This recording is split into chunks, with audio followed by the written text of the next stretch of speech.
Hello and welcome to Meet the Fleet, a series of videos introducing you to the locomotives that run on the Brewsington Railway. Caledonian Railway number 270 was the usual pilot for Dumfries before being transferred to Esthwaite, before being purchased and sold like the other Caledonian engines that started the Phoenix fleet. The Pug had been a blue flag after arrival due to the engine running on a boiler 18 years out of ticket. The engine got a new boiler almost immediately and returned to service as a pilot for Middleton in Teesdale Quarry.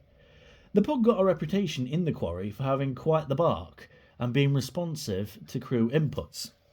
The men saved several small tenders the class ran with and paired her with an ex-CR tender for extra coal capacity. Unlike the other engines she came with and work around, she lived a life of quiet isolation, shunting in Middleton in Teesdale Yards and Quarry. The engine stayed in its BR livery, but that still draws the crowds.